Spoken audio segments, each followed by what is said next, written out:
அன்பார்ந்த நூல் நிலையம் வலையொலி வாசக பெருமக்களுக்கு வணக்கம். ஒரு கதைக்கு கரு இருப்பதைப் போல, ஒரு நாவலுக்கு ஒரு புதினத்திற்கு தீம் இருப்பதைப் போல, ஒரு பயிருக்கு எரு இருப்பதைப் போல, எந்த ஒரு படைப்புக்கும் கரு என்று ஒன்று இருந்தால் இருக்கும். அது எப்படி உருவாகிறது என்பதை பொறுத்துதான் அந்த படைப்பினுடைய வெற்றி விளங்கும். இந்த காலத்தில் ஒரு காலத்தில் கவிதைகள் கொடிகட்டி பறந்தது. பிறகு சிறுகதைகள், நாவல்கள், புதினங்கள், நாடகங்கள் கொடிகட்டி பறந்தன. இப்பொழுது வாழ்வியல் நூல்கள், வாழ்க்கை வரலாறுகள், நேர்காணல் புத்தகங்கள், தலையங்கங்கள், பயணக் கட்டுரைகள், வரலாற்று ஆய்வுகள், சமுதாயத்துறை நூல்கள் என்று தமிழில் எத்தனையோ துறைகள் தோன்றி மலர்ந்து வருகின்றன. தன்னம்பிக்கை நூல்கள் இப்படி. அதில் நேர்காணல்கள் புத்தகத்திற்கு தனி இடம் உண்டு. ஏனென்றால் சான்றோர்களை, பெரியோர்களை, அறிஞர்களை, இலக்கியவாதிகளை எல்லோரும் தேடிச் சென்று இன்றைக்கு இருக்கக்கூடிய பரபரப்பான உலகத்தில் அனைவரையும் நாம் பார்ப்பதற்கு நேரம் கிடையாது. ஆகவே அவர்களை புத்தகத்தின் வழியாக தரிசிப்பது என்பது ஒரு வசதி. உலக நாடுகள் எங்கிருந்தாலும் நம்முடைய விருப்பத்திற்கு, நம்முடைய நேரத்திற்கு தகுந்ததைப் போல அவர்களோடு உரையாடலாம். கலாநிதி சிவத்தம்பி அவர்களுடைய நேர்காணல், சுபமங்களா நேர்காணல்கள், தீபம் இதழில் வெளிவந்த நேர்காணல்கள் புகழ்பெற்றவை. எஸ். ராமகிருஷ்ணன் நேர்காணல்கள், ஸ்டாலின் குணசேகரன் நேர்காணல்கள், இப்படி பேட்டிகள், நேர்காணல்கள் புத்தகங்கள் இருக்கிறதே, அது சுவாரஸ்யமானவை. இன்னும் சொல்லப்போனால் கதை புத்தகங்கள் கூட, பல கதைகள் கூட சுவாரஸ்யம் இல்லாமல் இருக்கும். எல்லா கதைகளும் சுவாரஸ்யமாக இருக்காது. ஆனால் நேர்காணல் புத்தகங்கள் மிகவும் சுவையாக இருக்கும். உண்மை தன்மையும் இருக்கும், சுவாரஸ்யமாகவும் இருக்கும். அதுதான் நேர்காணல்களின் ரகசியம், தொழில்நுட்பம். அதனுடைய இன்னும் சொல்லப்போனால் ஒரு படைப்பு, ஒரு கிரியேட்டிவிட்டி எப்படி இருக்கிறதோ அதற்கு நிகரான வலிமை பெற்றது நேர்காணல்கள். எனக்கு 20 வயது ஆனபொழுது நான் கோடை விடுமுறைக்காக என்னுடைய மாமா ஊருக்கு, தாய் மாமா ஊருக்கு, தாத்தா பாட்டிகள் வீடுகளுக்கு சென்றேன். அந்த காலமெல்லாம் ஒரு சொர்க்கலோகம். திரைப்பட கொட்டகை கனவு தொழிற்சாலையாக, சொர்க்கலோகமாக இருந்த காலம். அந்த பாதை என்பது மறக்க முடியாத மீட்டர் கேஜ் பாதை. அதில் போன பொழுது அந்த ஊரில் ஒரு மாமா இருந்தார். அவர் சத்தியமூர்த்தி என்று பெயர். அவர் கார் டிரைவராக இருந்தார். அவர் தமிழ்நாடு முற்போக்கு எழுத்தாளர்கள் சங்கத்தினுடைய தென்னார்காடு மாவட்ட துணை செயலாளராக இருந்தார். நான் ஜெயகாந்தனை பற்றி, கண்ணதாசனை பற்றி பேசுவதை அவர் ரசித்து கேட்டார்.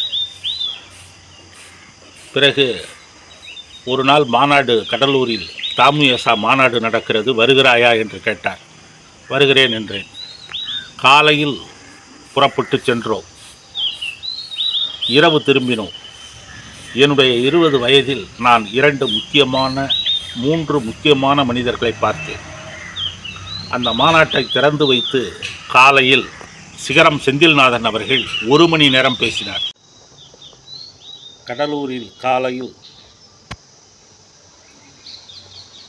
சிகரம் செந்தில்நாதன் அவர்கள் 1 மணி நேரம் பேசினார். அருமையான தெளிந்த நீரோட்டம் போன்ற உரை. அதுவரை திராவிட இயக்க பேச்சாளர்கள், அதுவும் தேர்தல் அரசியலுக்காக பேசிய பேச்சை மட்டுமே என்னுடைய ஊரில் கேட்பதற்கு வாய்ப்பு இருந்தது. ஆகவே அது எனக்கு புளித்து போயிருந்தது. அரைத்தமாவையே அரைத்து கொண்டு, லாவணி கச்சேரி பாடிக்கொண்டு, குழாயடி சண்டை போட்டுக்கொண்டு இப்படி இருந்த நான், காங்கிரஸ் கட்சி பேச்சாளர்கள், கம்யூனிஸ்ட் கட்சி பேச்சாளர்கள், இலக்கியவாதிகள், இவர்களுடைய உரைகளை, புகழ்பெற்ற எழுத்தாளர்கள், இவர்களுடைய உரைகளை கேட்க மாட்டோமா என்று ஏங்கிக் கொண்டிருந்த போது அந்த பேச்சை கேட்கிற வாய்ப்பு கிடைத்தது. அப்பொழுது சொன்னார், நாங்கள் ஆரம்பித்த காலத்தில் 60 பேர், தமிழ்நாடு முற்போக்கு எழுத்தாளர் சங்கத்தை ஆரம்பித்த போது 60 பேர் 70 பேர் தான் இருந்தோம். இன்றைக்கு கிட்டத்தட்ட ஏறத்தாழ 1500 பேரிலிருந்து 2000 பேரை நோக்கி உறுப்பினர்கள் இருக்கிறார்கள். எண்ணிக்கையில் மட்டும் வளரவில்லை, தரத்திலும் வளர்ந்திருக்கிறோம் என்று சொன்னார். பிறகு நிறைய பேர் கவிதைகள் என்கிற பெயரில் எழுதுகிறார்கள். மூத்தோர்கள், முதியோர்கள் கூட ஏதோ காகிதத்தை கருப்பாக்கி வீணாக்குகிறார்கள், நேரத்தை வீணாக்குகிறார்கள். கார் போகிறது, காற்று வருகிறது என்றெல்லாம் எழுதுகிறார்கள். இதெல்லாம் ஒரு கவிதையா? ஒரு படைப்பென்றால் அது சமுதாயத்திற்கு பயன்பட வேண்டாமா? கஷ்டப்படுகிறவர்களுக்கு, உழைப்பாளிகளுக்கு பயன்பட வேண்டாமா என்று கேட்டார். பிறகு மதியம் நந்தலாலா பேசினார். அதற்கு பிறகு அந்த கூட்டத்தில்தான் மொழிபெயர்ப்பாளர், மூத்த மொழிபெயர்ப்பாளர் குறிஞ்சி வேலன் அவர்களையும் நான் பார்த்தேன். அதற்கு பிறகு வாழ்க்கை போராட்டம். நான் பல்வேறு பணிகளில் ஈடுபட்ட போது புத்தக வாசிப்பு என்பது இருந்தாலும் கூட குறிஞ்சி வேலன் அவர்களையோ சிகரம் செந்தில்நாதனையோ மறுபடியும் என் வாழ்க்கையில் சந்திக்கிற வாய்ப்பு வரும் என்று நான் நினைக்கவில்லை.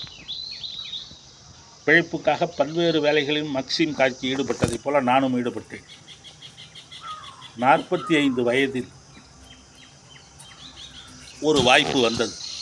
சந்தியா பதிப்பகத்தில் சிகரம் செந்தில்நாதன் அவர்கள் தன்னுடைய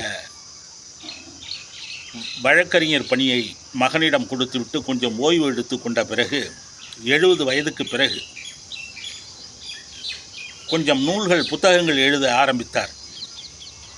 அவர் எழுதிய 2 நாவல்களையும் 2 கட்டுரை தொகுப்பையும் நான் படிக்க அவருடைய 7-8 புத்தகங்களை வாங்கி கொண்டு வந்தேன். அதில் எல்லாம் ஆன்மீகமாக இருந்தது. அதனால் அலட்சியமாக போட்டுவிட்டேன், அப்புறம் படிக்கலாம் என்று. இலங்கை முருகனும் மலேசிய முருகனும் என்ற தலைப்பில் இருந்த புத்தகத்தை பார்த்து அது ஏதோ ஆன்மீக புத்தகம் என்று அலட்சியமாக விட்டுவிட்டேன். பிறகு ஒரு நாள் எடுத்து அந்த முன்னாடி பொருளடக்கத்தை பார்த்தால் அதில் அரசியல் சம்பந்தமாக, சமுதாயத்துறை சம்பந்தமாக, இலக்கியம் சம்பந்தமாக சில கட்டுரைகள் இருந்தது. பிறகு இது ஆன்மீக புத்தகம் இல்லை, தலைப்பு தான் அப்படி இருக்கிறது என்று நினைத்து கொண்டு அதை படிக்க ஆரம்பித்தேன். விறு என்று முழுமையாக படித்து விட்டேன். பொதுவாக கம்யூனிஸ்டுகள் நடை கடினமாக இருக்கும், புரியாது. ஆனால் தா பாண்டியன், ஸ்டாலின் குணசேகரன், தமிழ்ச்செல்வன், சிகரம் செந்தில்நாதன் போன்றவர்களுடைய தமிழ் நடை என்பது நல்ல எளிமையாகவும் புரியும்படியும் அழகாகவும் இருக்கும். ஜெயகாந்தன் நடையை விட எளிமையாக புரியும்படி இருக்கும். அதுதான் இதில் குறிப்பிடத்தக்க அம்சம். அதை படித்துவிட்டு பிறகு அவருடைய நாவல்கள் 2ஐ படித்துவிட்டு நான் பதிப்பாளர் சவுந்தரராஜன் அவர்களிடம் பேசினேன். அவர் இதை கேட்டு மகிழ்ச்சி அடைந்தார். ஏற்கனவே சில புத்தகங்களை பற்றி நான் அவரிடம் பேசியிருக்கிறேன். ஆகவே அவர் என்னுடைய தனித்தன்மையை புரிந்து கொண்டவர். ஆகவே அவர் சிகரம் செந்தில்நாதன் அவர்களுடைய அலைபேசி எண்ணை கொடுத்து இந்த புத்தகத்தை பற்றி நீங்கள் அவரிடம் பேசினால் அவர் மகிழ்ச்சி அடைவார் என்று சொன்னார். ஆகவே நான் அந்த எண்ணை பெற்று சிகரத்திடம் நான் பேசினேன். எல்லையில்லாத பெருமகிழ்ச்சி அடைந்தார். அடைந்தவுடன் அவருடைய நேர்காணல் புத்தகத்தை, சிறிய புத்தகம், ஒரு 100 பக்கம் 150 பக்கம் இருக்கும், அதை எனக்கு அனுப்பினார். நான் அதை படித்தேன். படித்துவிட்டு கருத்து சொன்னேன். இது போதாது, உங்களுடைய 80வது பிறந்தநாள் விழாவுக்கு 400 பக்கத்தில் உங்களுடைய நண்பர்களுடைய கட்டுரை, உங்களுடைய தமிழ்நாடு முற்போக்கு எழுத்தாளர் சங்கத்திற்கென்று ஒரு வரலாறு இல்லை. நீங்களும் வாழ்க்கை வரலாறு எழுதவில்லை. இன்றைக்கு தமிழில் மிக முக்கியமான துறை என்பது வாழ்க்கை வரலாறு, நேர்காணல்கள். ஆகவே வாழ்க்கை வரலாறை எழுத வாய்ப்பில்லாதவர்கள் நேர்காணல்களை அளிக்க வேண்டும். இந்த 2 துறைகளும் இன்றைக்கு தமிழில் வளர்ந்து வருகிறது என்று சொன்னேன். உங்களுடைய நண்பர்களிடம் கட்டுரைகளை பெற்று வெளியிடலாம். அது இன்றைய இளைஞர்களுக்கு, வழக்கறிஞர்களுக்கு, அரசியல் துறையில் ஈடுபடுகிறவர்களுக்கு, இலக்கியத் துறையில் ஈடுபடுகிறவர்களுக்கு பயனுள்ள வகையில் இருக்கும் என்று சொன்னேன். மேலும் எனக்கு நீங்கள் ஒரு நீண்ட நேர்காணல் அளிக்க வேண்டும் என்று சொன்னேன். சரி, நீங்கள் சென்னைக்கு எப்பொழுது வருகிறீர்கள், நாம் நேரில் சந்திப்போம் என்றார். நான் போனேன். 2 மணி நேரம் பேசிக்கொண்டிருந்தேன். அதற்கு பிறகு கொஞ்ச நாட்கள் கழித்து மறுபடியும் அவரோடு 1 மணி நேரத்திற்கு மேல் பேசிக்கொண்டிருந்தேன். பிறகு அவர் அதற்கு சம்மதம் தெரிவித்தார். சிகரம் செந்தில்நாதன் நேர்காணல் என்ற புத்தகம் அல்ல, சிகரம் செந்தில்நாதன் பாதை பயணம் படைப்புலகம் என்கிற புத்தகம் உருவானது. அவருடைய நண்பர்களிடமெல்லாம் கட்டுரைகள் கேட்டு வெளியிட்டேன். புகழ்பெற்ற எழுத்தாளர்களும் எழுதினார்கள். குறிப்பாக பாரதி விஜயன் அவருக்கு திருமணம் செய்து வைத்தார் அவருடைய தலைமையில். அதே போல் இளவேனில் அவர்களுக்கும் அவர்தான் திருமணம் செய்து வைத்தார். வள்ளி கண்ணன் அவர்களுக்கு ஒரு நிதியளிப்பு தர வேண்டும் என்று அவருடைய குருநாதர் தீக்காசி அவர்கள் சொன்னார். தம்பி, அவருக்கு ஏதாவது ஒரு பொற்கிழி கொடுத்தா தேவலாம் அப்படின்னு சொன்ன உடனே நம்முடைய குருநாதர் சொல்லிட்டாரு அப்படின்னு சொல்லி, ஏன்னா இவர் தாமரையிலையும் கண்ணதாசன் பத்திரிகையில் தான் எழுதி பயிற்சி பெற்றார் ஆரம்ப காலத்தில். அதனால் அப்புறம் எல்லாரும் சேர்ந்து வள்ளிக்கண்ணன் அவர்களுக்கு ஒரு பொற்குழி இது பண்ணார். அதே போல் எழுத்தாளர் கந்தர்வன், பெருமாள் முருகன், என்ஆர் தாசன் போன்றவர்களுக்கு வழக்கு, அவர்களுடைய படைப்பு சம்பந்தமான வழக்கை நடத்தி கொடுத்தார். அந்த படைப்புகளுக்காக ஒரு பைசா கூட அவர் நிதி பெற்றுக்கொள்ளவில்லை. அதே போல் கோயில்களில் அர்ச்சனையாக தமிழ் மொழி ஒலிக்க வேண்டும், கும்பாபிஷேகத்தில் தமிழ் மொழி ஒலிக்க வேண்டும் என்பதற்காக வழக்கு. அந்த வழக்கிலும் அவர் பணம் பெற்றுக்கொள்ளாமலேயே வாதாடி வெற்றி பெற்றார். இதெல்லாம் அவருடைய சிறப்பு தன்மைகள். அதற்கு பிறகு இதையெல்லாம் சன் டிவி வீரபாண்டியன், ஸ்டாலின் குணசேகரன், மறுமலர்ச்சி திமுகவின் கொள்கை பரப்பு செயலாளர் வந்தியத்தேவன், இப்படி பல்வேறு கம்யூனிஸ்ட் கட்சி தலைவர்கள், இப்படி பல்வேறு மனிதர்களிடமும் கட்டுரைகள் பெற்று அந்த புத்தகத்தில் இணைத்ததோடு மட்டுமல்லாமல் ஏறத்தாழ 70 பக்கம் நான் அவரை பேட்டி கண்டு எழுதினேன். இந்த பேட்டி கிட்டத்தட்ட ஒரு நாவலுக்கு நிகராக, ஒரு புதினத்திற்கு நிகராக, ஒரு படைப்புக்கு நிகராக சொல்லப்பட வேண்டிய பேட்டியாக அவர் மாற்றினார். அந்த பேட்டியை படித்து முடிக்கும் பொழுது ஒரு ஆழமான மௌனம், கனத்த மௌனம் நிலவியது. ஒரு மிகப்பெரிய திரைப்படத்தை, சோகரசம் ததும்பிய உணர்ச்சிகரமான திரைப்படத்தை பார்த்து முடித்ததை போல் இருந்தது. அவ்வளவு அழகான நேர்காணல், அவ்வளவு அமைதியான காவியத்தன்மை உள்ள நேர்காணல் ஆக அது திகழ்ந்தது. 400 பக்கம் எழுத்தாளர் சிகரம் செந்தில்நாதன் அவர்களை பற்றி தெரிந்து கொள்ள வேண்டுமென்றால், அவருடைய வாழ்க்கையை பற்றி புரிந்து கொள்ள வேண்டுமானால் நீங்கள் படிக்க வேண்டிய புத்தகம் ஒரு வெற்றிகரமான வழக்கறிஞர், வெற்றிகரமான இலக்கியவாதி, எழுத்தாளர். அவர் வாழ்க்கை வரலாற்றை நீங்கள் தெரிந்து கொள்ள வேண்டுமென்றால் நீங்கள் படிக்க வேண்டிய புத்தகம் சிகரம் செந்தில்நாதன் பாதை பயணம் படைப்புலகம், சந்தியா பதிப்பாகும். Customized collections.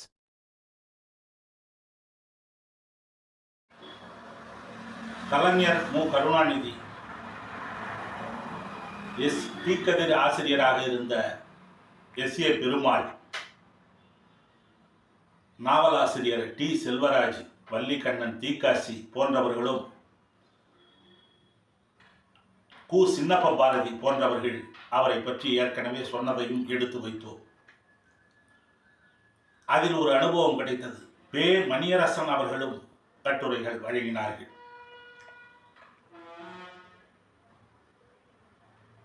முனைவர் ஆ. பிச்சை காந்தியவாதி, சிகரம் செந்தில்நாதன் அவர்களுடைய அண்ணன் காந்தியவாதி, காங்கிரஸ் கட்சிக்கு ஆதரவாளர், அவரும் கட்டுரை கொடுத்தார். எல்லாவற்றையும் விட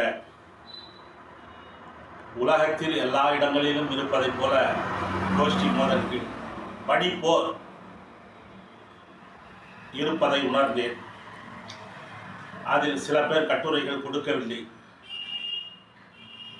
கொடுக்கிறேன் கொடுக்கவில்லை என்கின்ற இரண்டே வார்த்தையில் அதை முடிக்காமல் எதுவுமே பேசாமல் மௌனம் சாதித்தார்கள்.